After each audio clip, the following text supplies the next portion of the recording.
Falar um pouco sobre a fisiologia do sistema nervoso. A fisiologia do sistema nervoso, ela é dividida em alguns tópicos, e esses tópicos daqui dá para explicar de uma maneira simples e bem intuitivo e em pouco tempo. Então eu decidi dividir em algumas aulas de 30, 20 minutos. Bom, vamos começar. As características gerais do sistema nervoso é o primeiro tópico. E aqui a gente pode ver que o sistema nervoso é composto por sistema nervoso periférico e sistema nervoso central. O sistema nervoso periférico tem a divisão eferente e sensorial. E a divisão sensorial é o que traz informações para o sistema nervoso central através de neurônios sensoriais aferentes. Já a divisão eferente do sistema nervoso periférico, ele traz para o sistema nervoso central através de neurônios eferentes. Então aqui o sensorial ele traz informações de sensações e a divisão eferente traz a resposta, vamos dizer assim. Temos aqui uma explicação mais ou menos de o que é os neurônios e o que é as células da glia. Os neurônios são as unidades sinalizadoras básicas do sistema nervoso e as células da glia são células de suporte. Células do sistema nervoso é esse daqui da esquerda, que é os neurônios, né? E as células gliais são essa da direita. E as células gliais podem se dividir em células chão, células ependimárias, microglia, ligodendrócitos, astrócitos e assim vai. Eita, pulei. Tá. Aí aqui temos a anatomia do neurônio, que é muito importante vocês saberem. Mas basicamente, os neurônios são classificados em axônios e dendritos. Como podemos ver aqui, ó. Temos os dendritos e os axônios. Aí temos a bainha de mielina, o axônio segmento, o cone de implantação, o corpo celular. Enfim, tá tudo aqui. E aí tem as categorias estruturais de neurônio, que pode ser pseudo-unipolar, bipolar, anaxônico e multipolar. E aqui tem os termos, o que cada um é. Se vocês quiserem, depois eu posso passar uma imagem sobre a cada um dos tipos de neurônio diferente. Aqui tem os neurônios sensoriais, os interneurônios do sistema nervoso central e os neurônios eferentes. Então, aqui é o neurônio aferente, interneurônio do sistema nervoso central e o neurônio eferente. Então, isso é muito importante. Explicando sobre o transporte axonal, que pode ser lento ou rápido, e o rápido pode ser dividido em anterógrado e retrógrado. Mas basicamente o que é esse transporte axonal?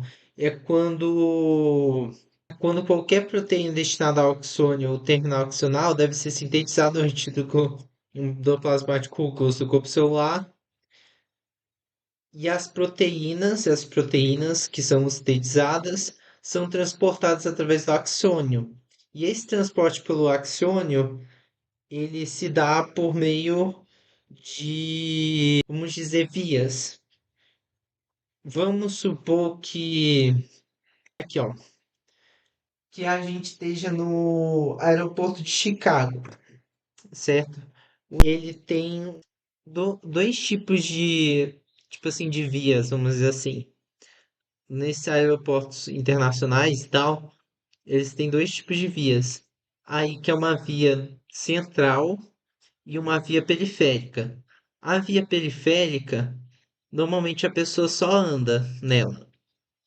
Agora a via central vai ter uma escada rolante que você pode colocar sua bagagem e você pode meio que andar no sentido do fluxo, vamos dizer assim. Então, o que seria essa esse transporte axonal rápido, anterógrado e retrógrado. Seria esses meios que caminhos centrais que formam a escada rolante. Então, é só lembrar da escada rolante desses aeroportos internacionais, que além de você se movimentar andando, você tem a escada rolante que te leva para frente. E a via lenta seria os caminhos paralelos que estão do lado. Então, o transporte axonal rápido, ele pode ser dividido em anterógrado, que é tipo assim, uma escada rolante para frente e uma escada rolante para trás, anterógrado e retrógrado.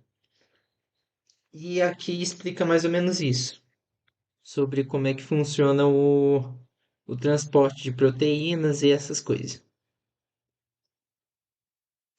Aqui estão os tipos de células da glia. Aqui é do sistema nervoso central e aqui é do sistema nervoso periférico. O do periférico, como a gente viu, tem as células de Schwann e a célula satélite. Porque as células de Schwann é a bainha de mielina, enfim. Já o sistema nervoso central também tem a bainha de mielina, só que formado pelos oligodendrócitos. E os outros são outros tipos de células da glia que não são tão importantes. Aqui tem uns tipos de nervo, que são agrupamentos de axônios e envoltos por tecido conjuntivo. Então, tem o endoneuro, o perineuro e o epineuro. O endoneuro recobre cada fibra nervosa do axônio e é formado por tecido conjuntivo frouxo, colágeno tipo 3. O perineuro reveste cada fascículo nervoso e é formado por tecido conjuntivo, camadas de fibroblastos envolvidos pela lâmina basal. E o epineuro envolve todo o nervo, obviamente, e é formada por tecido conjuntivo denso.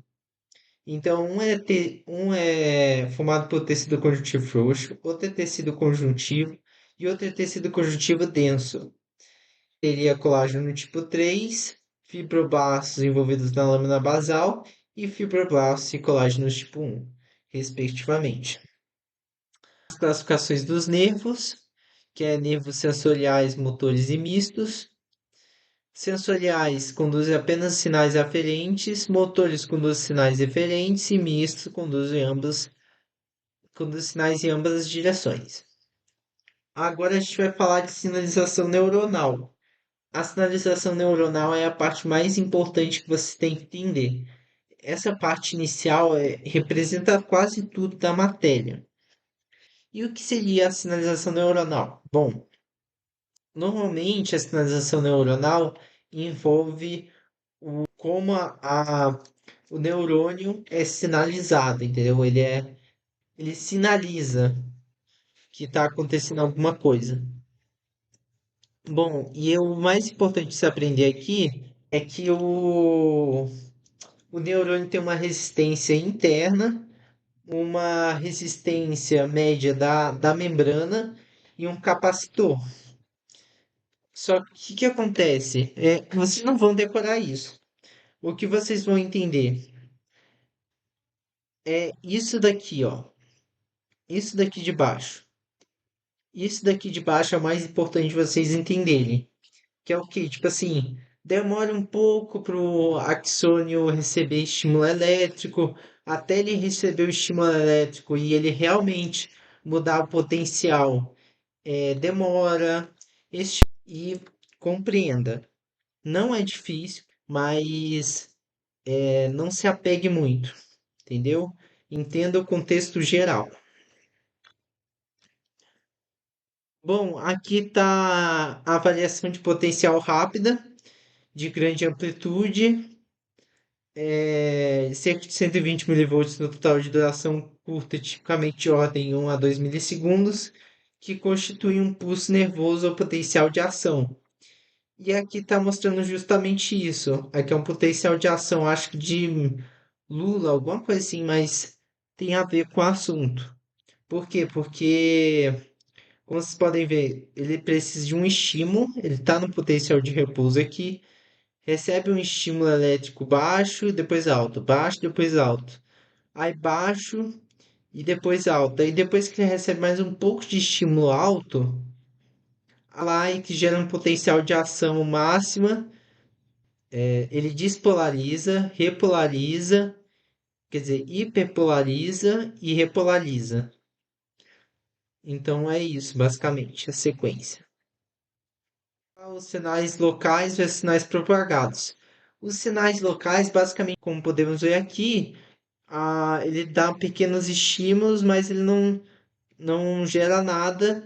Então, esses sinais aqui, A, B, C e D, são sinais locais.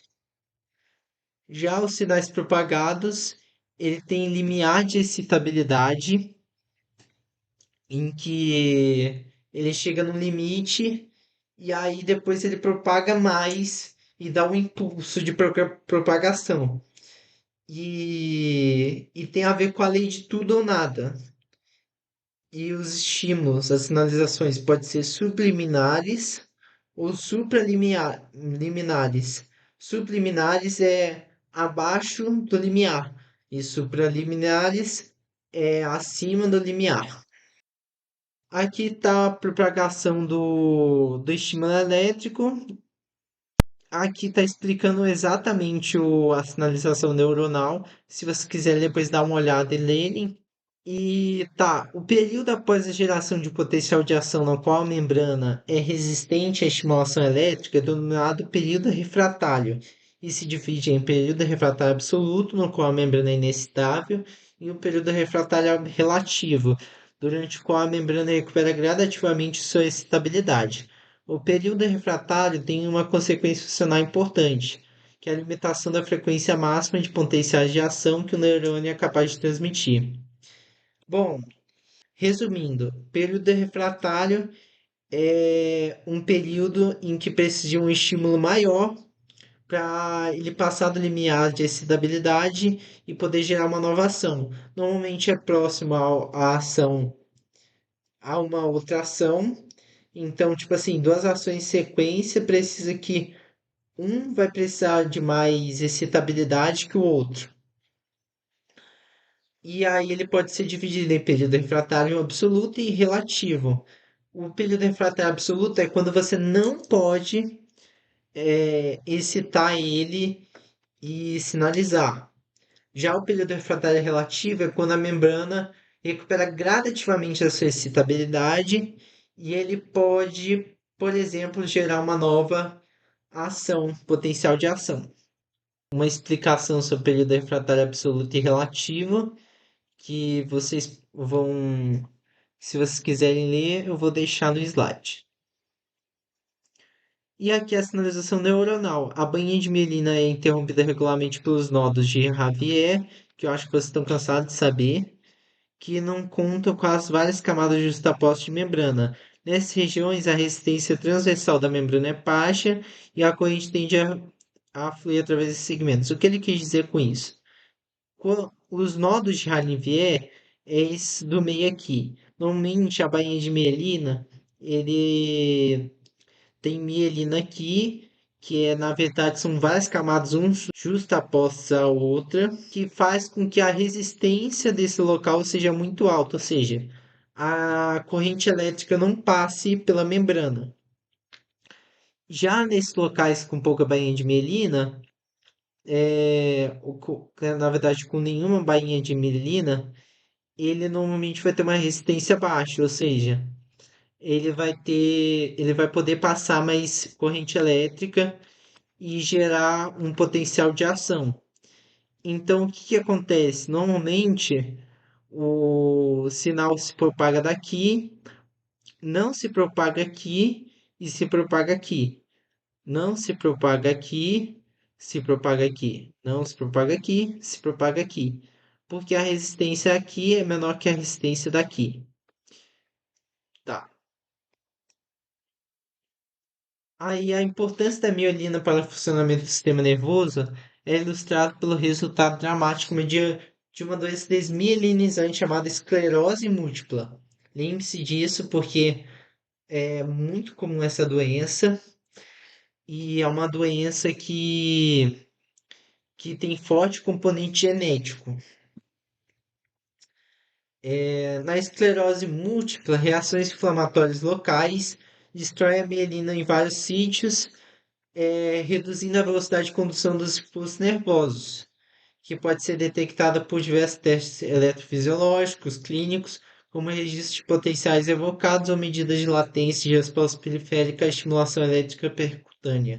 O que ele quis dizer com isso é que existem vários testes que fazem com que você identifique a esclerose múltipla. E aqui tem a imagem do que aconteceria se não tivesse bainha de mielina.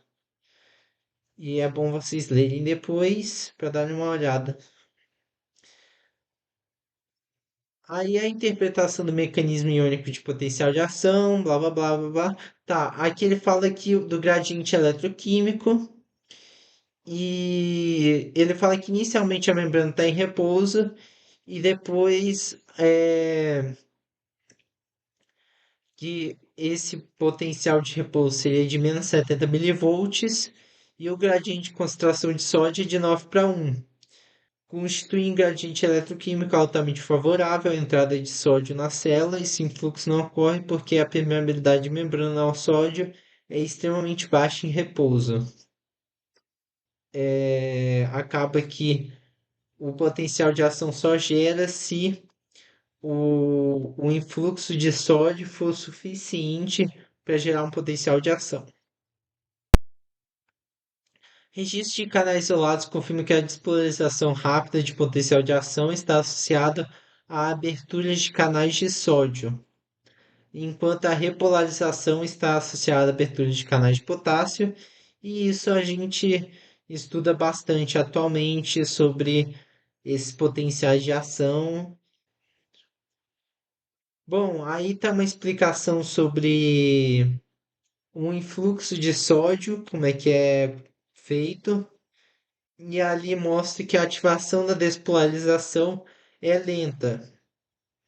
E o canal para potássio não sofre inativação rápida, típica do canal de sódio. E sua probabilidade de abertura permanece alta durante períodos relativamente longos da despolarização da membrana, que é a hiperpolarização.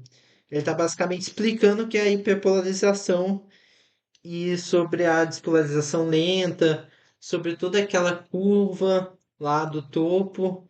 E aqui temos a figura do canal fechado, aberto e inativado. E aqui tem o componente, a corrente para dentro. E como podemos ver, a corrente só entra para dentro quando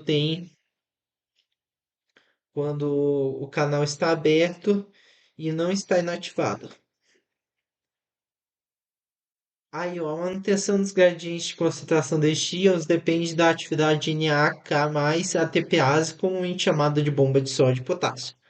Essa bomba de sódio e potássio, ou Na+K+, ATPase, ela é muito importante para tudo, porque tudo envolve ele, porque ele equilibra as coisas, entendeu? Ele trabalha basicamente atendendo tudo, entendeu? Sobre, sobre ele regular tudo. Enfim.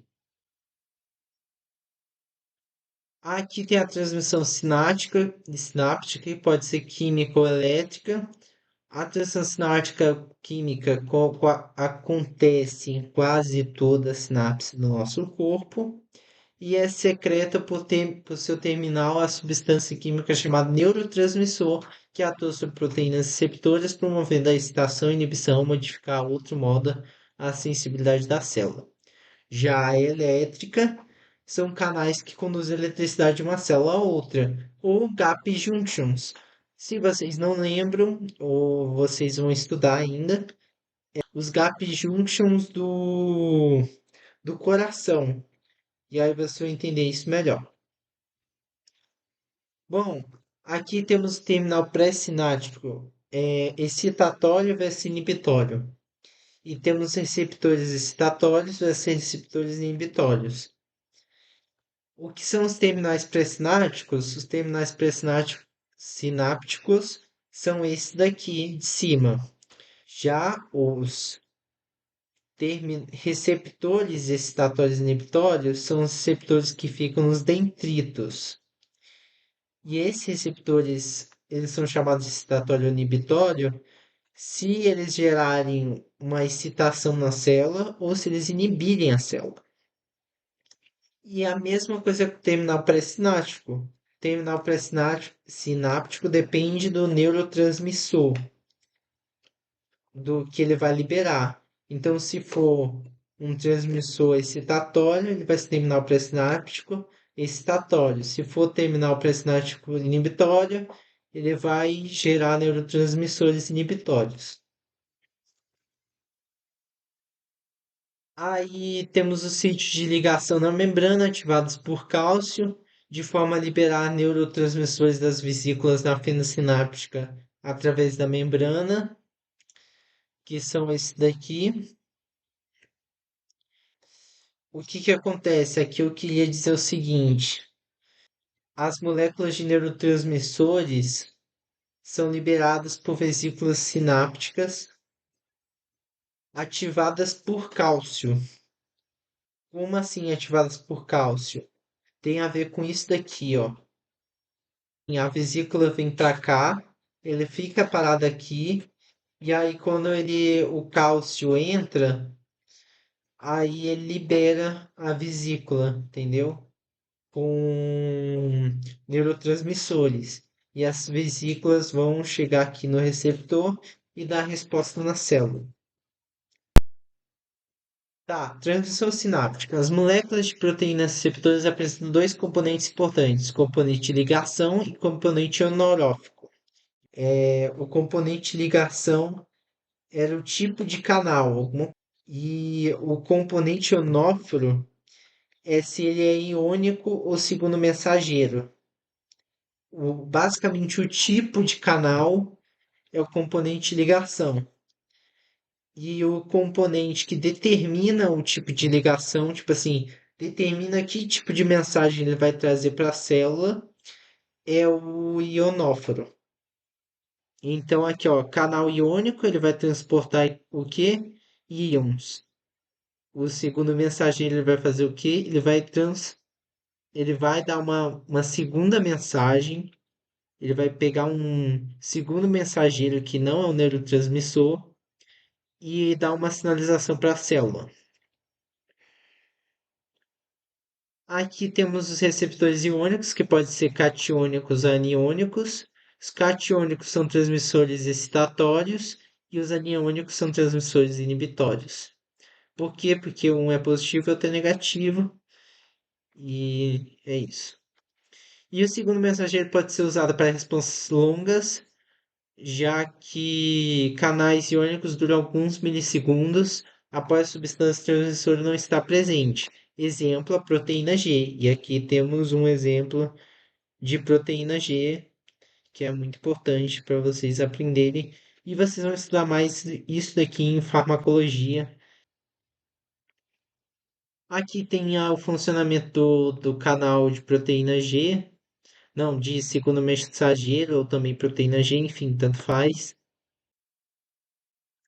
Temos os transmissores sinápticos, que pode ser um dos grupos que, tipo assim, pode ser neurotransmissores com moléculas pequenas de ação rápida ou tamanho molecular muito maior e que sejam geral de estar muito mais lentas.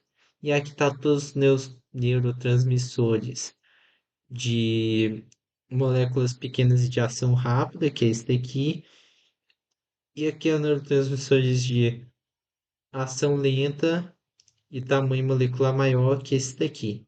As principais aqui é acetilcolina, norepinefrina, epinefrina, esse tipo de coisa, que você vai aprender muito em farmacologia.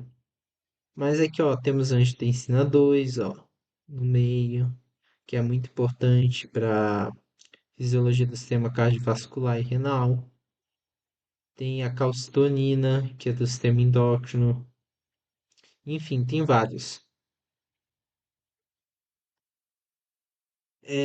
Bom, aqui está uma outra tabela explicando a mesma coisa, só que explicando o receptor também, o tipo e a localização do receptor, além dos antagonistas dos potenciadores.